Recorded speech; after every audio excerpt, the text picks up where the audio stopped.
Indonesia dan harus dipertahankan, dijaga.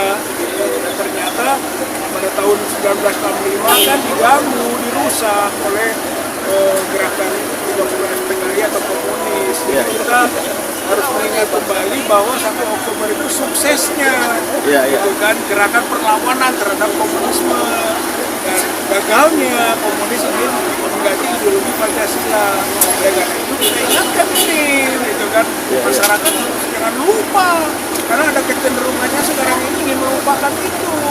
1 Oktober itu kejayaan, keberhasilan, kesuksesan, kesaktian Pancasila itu. Jadi saya kira intinya itu ya, dan nuansa komunisme kan juga terasa di zaman sekarang, di rezimnya sekarang. Oh gitu ya, iya. Coba ke Pak Sugeng, ya komandan kita, Pak Sugeng hari ini gimana nih hari ini? Sorry ya, baru bersama. Ya. PPUA keren PPUA, Masya Allah. Ya, gimana hari ini Pak Sugeng? Ya, langsung aja. Ya langsung aja. Oke. Ya. Saya sampaikan bahwa hari ini adalah hari yang sangat krusial, hari yang bersejarah bagi bangsa Indonesia. Tadi sudah banyak yang dibicarakan teman-teman, tapi bagi saya akumulasi dari itu semua adalah wujud nyata. Kita sebagai bangsa selama ini merasakan rakyat masih itu melempem masih ini harus kita rubah. Contoh, ada aturan, ada undang-undang yang mengatakan bahwa ada pokoknya diusahakan jangan sama Jos, apalagi sekarang masa pergantian antara Jokowi dengan Prabowo. Satu pihak mengharapkan ketenangan, satu pihak mengharapkan lain lagi. Pihak lain mengharapkan kebenaran keadilan. Ini memang bercampur. Oleh karenanya saya menghimbau agar rakyat merubah cara berpikir. Berpikir bahwa kalau kita misalnya membuat kegaduhan, nanti khawatir ada degradasi. Jangan hilangkan pikiran. Chaos itu ukurannya nasional. Kalau daerah, misalnya kita tadi di Bandung ada chaos, nggak masalah, nggak kuat jadi presiden. Kecuali kalau seluruh wilayah itu akan chaos, nah itu kemungkinan bisa rawan. Jadi sekali lagi, rakyat harus merubah. Keberanian, nyali, itu modalnya. Terima kasih. Ya, ini pertanyaan yang sama juga saya tanyakan tadi ke Bang Rijal, tadi sudah dijawab tadi.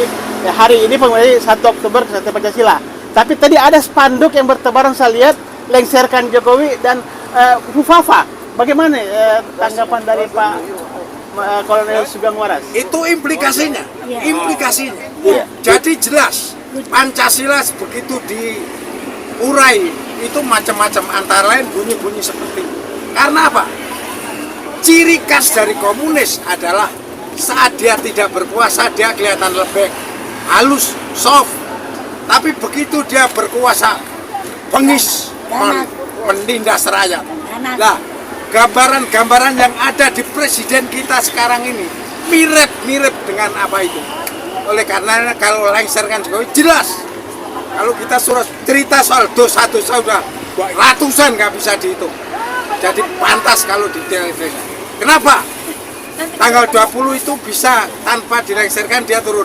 Tetapi akan lebih mulia kalau lengsernya sebelum tanggal 20. Karena bangsa Indonesia punya martabat. Masa punya presiden yang kayak begitu, kita nggak mampu melengserkan. Ya. Jokowi bukan orang sakti. Dia hanya karena pandai memanfaatkan kekuasaan dan omunitasnya. Itu saja. Itu ya. Oke. Ada lagi yang mau tambahkan lagi? Ya, itu. Bu, yuk. Assalamualaikum warahmatullahi wabarakatuh. Ya, Waalaikumsalam warahmatullahi wabarakatuh. Negara Pancasila yang berketuhanan yang Maha Esa, saya cuma menegaskan tidak berhak hidup PKI itu, karena dia tidak bertuhan. Kalau dia bilang bertuhan, bullshit gitu ya. Ya, oke. Iya. Lagi bertanya. Ya. Ini mungkin ke siapa yang bisa jawab ya. Di Jakarta sendiri, Tamak ini adalah salah satu pengacara Habib Rizik. Ya kan kemarin mereka bikin konferensi, bisa sendiri hadir. Mereka di situ menggugat Jokowi sama apa dilakukan Bang Egy Sujana tempoh hari dengan Gus Nur ya palsu itu dikalahkan juga. Nah, bagaimana sendiri dari aktivis-aktivis Bandung ini? Apakah juga melayangkan gugatan juga ke PN? Ya kan, karena kita tahu Jokowi sangat kuat sekali ini. Kita nggak tahu lah ke depannya. Bagaimana dari sendiri dari kalau memang diperlukan itu demi kebersamaan ya kita bisa saja melakukan gugatan yang sama. Ya. Tapi kalau misalnya teman-teman di Jakarta sudah cukup merepresentasi untuk kasus ini kepada Pak Jokowi gitu kan, dan perbuatan tercela lainnya yang dilakukan yang perlu digugat ke pengadilan, saya kira biarlah teman-teman Jakarta yang melakukan gugatan seperti itu. Oh, iya. Bandung mungkin nanti akan mencari case lain, ya karena case-nya Jokowi ini sudah terlalu banyak. Iya. Pelanggaran hak asasi manusianya juga sangat nyata. Iya. Kita bisa masuk dari ruang itu. Kemudian juga mungkin dari ruang pengkhianatan negara, gitu kan, dia termasuk pelanggaran konstitusi, ideologi, jual-jual negeri, jual-jual rakyat, jual-jual pasir. Jadi masih banyak sebenarnya kasus-kasus yang dilakukan oleh Jokowi beserta dengan kroni atau dinastinya. Jadi nanti teman-teman Bandung akan pilih gitu kan, supaya ada pengayaan, supaya ada pengayaan kasus, jangan sampai semua untuk satu kasus saja. Gitu. Insya Allah kalau menurut saya akan ada sinergi. Gitu. Jakarta punya energi, Bandung punya energi. Gitu kan, kita satukan energinya menjadi sinergi. Insya Allah itu kekuatan yang dahsyat gitu kan, untuk bisa meruntuhkan rezim yang zalim, rezim yang tidak menghargai hak-hak rakyat Indonesia ini yang sudah merampok kedaulatan rakyat. Oke. Ada yang mau tambahkan lagi?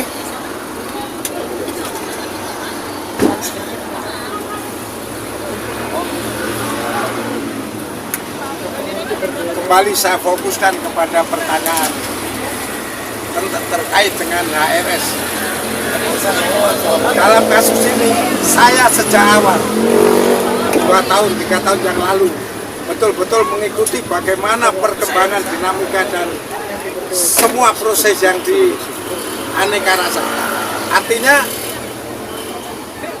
hukum yang dipolitisasi sehingga mengakibatkan 6 syuhada kita terkatung-katung. Permasalahan jelas. Saya sampai membantah. Saya itu tentara, merasakan namanya tembak-menembak.